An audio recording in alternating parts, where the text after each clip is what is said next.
É um transtorno estar aqui para dizer algumas palavras sobre um tema que se transtorna na sua função de criar transtornos. O teatro afirma-se com o transtorno de nos transtornar, pois ele continua a ser a máscara de todo o mundo e ninguém, o modelo de personagem que procura autor, a cantora careca dos desafios de todos os tempos, a coragem de dizer não se paga, o privilégio de sobreviver dentro do círculo de giz caucasiano. Andaremos em lugares comuns, afirmando que o teatro é a voz universal da história, a única que vence os destinos dos homens, os reconcilia e faz emergir a verdade como luz orientadora do futuro.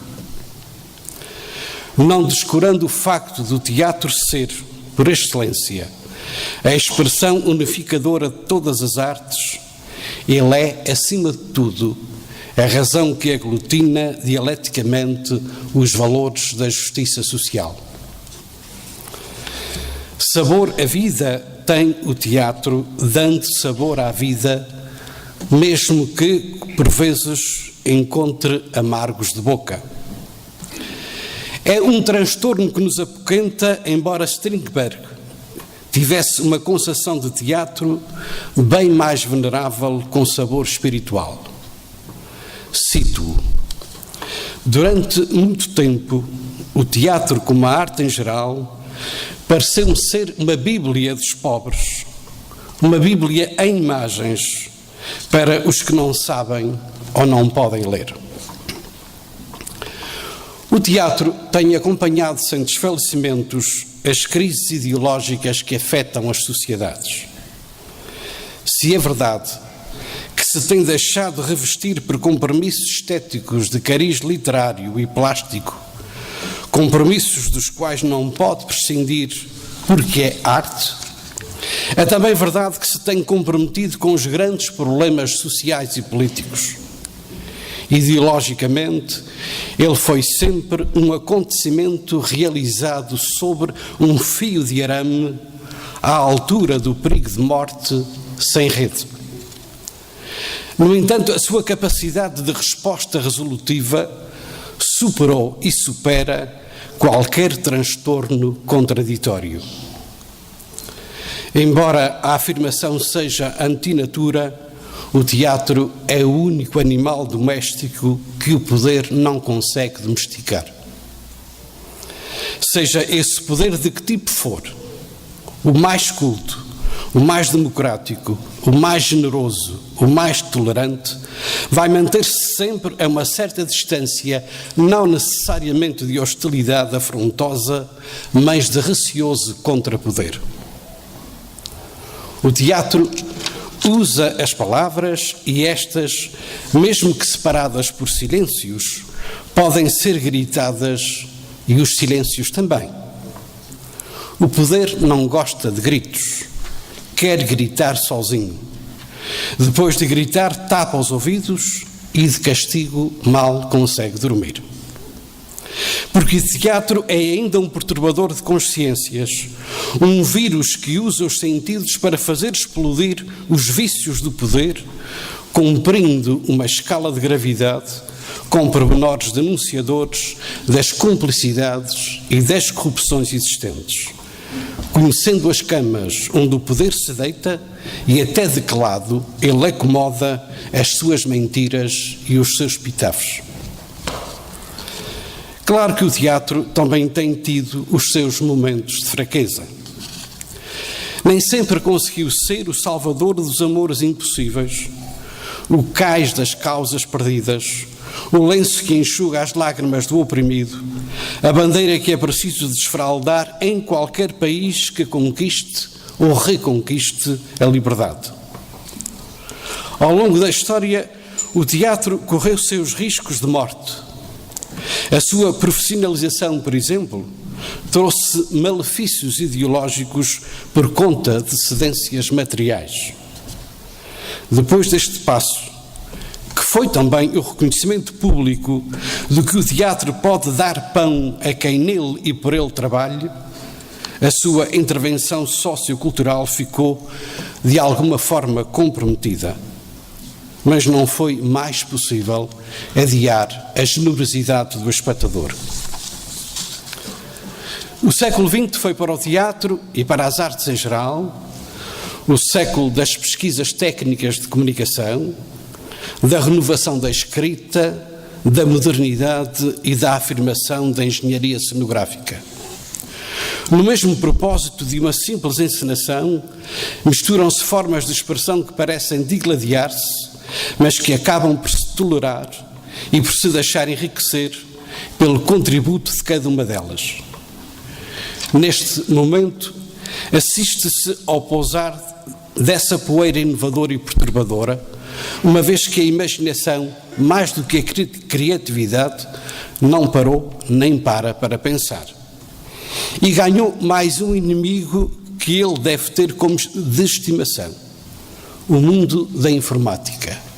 O teatro sabe que cria transtornos e vive deles, sabe lidar com eles. Nos Açores, o teatro sobrevive à custa de pontuais garrafas de oxigênio, dadas de forma extemporânea, como doente que se entretém em sair do estado de coma, mas sem querer deixar de estar acamado. Anda a ser feito por aqui e por ali, às vezes acertando, desacertando outras tantas vezes, como elefante que tenta atravessar o rio, pousando suavemente a pata de nenúfar em nenúfar. Como nas nossas ilhas não há rio nem elefante, fica-se pelo transtorno do coma e da cama, com um público que se reparte por novos espaços, provocando outras bolhas de arte teatral, onde não cabem o esforço e a despesa de uma itinerância. Uma visão economicista apontará a ser mais barato puxar as ilhas umas de encontro às outras do que mover um grupo de teatro. Mas é também a inconsistência dos grupos, saltando de projeto em projeto, deixando entre cada uma deles enormes clareiras que transtornam a criação de públicos e a credibilidade sociocultural do teatro nos Açores. Na terceira, o teatro tem um expoente de aceitação incontestável com as danças e bailinhos de carnaval. Será redundante lembrar a sua história, o valor da sua tradicionalidade, o seu peso sociocultural. Essa história vem a ser feita com a capacidade de evolução das danças e bailinhos através dos tempos. Essa evolução é a fórmula encontrada para sobreviver, não perdendo públicos, aceitando e assumindo a criatividade de agentes e intervenientes, alimentando o espírito crítico de quem faz e de quem vê. As danças e bailinhos, mercê da sua textura, tornam-se em exame de consciência coletivo, do qual pode resultar a salvação ou a perdição. Todos os temas lhe são permitidos e permissivos também. Não é transtorno ver que já não há fronteiras temáticas. É uma invasão realizada à custa da luta pela liberdade de expressão. Mas as danças e bailinhos gozam também da forma como são publicamente apresentadas. Provocam uma espécie de campo de concentração em toda a ilha, juntando os espectadores nos espaços que lhes são destinados, correndo esses espaços em verdadeira distribuição de atuações. Em 4 longas noites, os cerca de 60 grupos realizam uma média de 1.500 atuações para muitos milhares de espectadores. Por enquanto, não há crise que transtorne estes grupos. Porém, é importante ter em consideração de que estamos a viver tempos de cólera. A cerceação do que é esta liberdade pode estar acobertada pela utilização de maliciosas boas intenções, do género a criação de um imposto contributivo para a igualdade das danças e bailinhos da Caixa Geral de Apresentações com as do regime geral. A ironia não tem muita piada se tiver em conta que já conseguiram tributar os bares das sociedades recreativas, espaços construídos pelas comunidades, geridos gratuitamente, a fim de criarem fundos para custear as despesas com as suas filarmónicas, as suas escolas de música, os seus grupos de teatro, etc.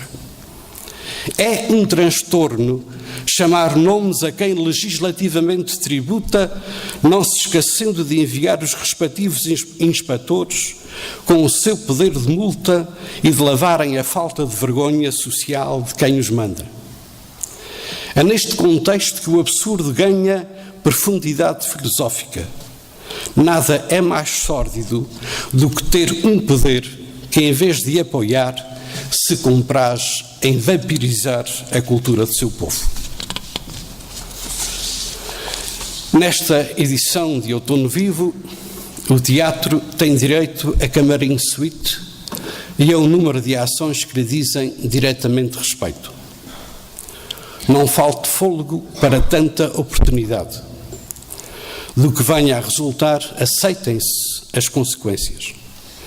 Ficar à espera de Godot pode ser uma decisão lírica, mas também ser, no dizer de Sastre, uma certidão de óbito sem esperança.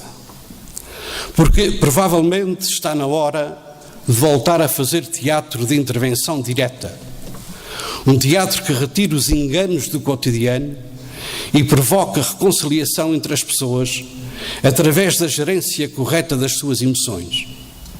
Um teatro que absolva os pecados da indiferença e condene-os da prepotência.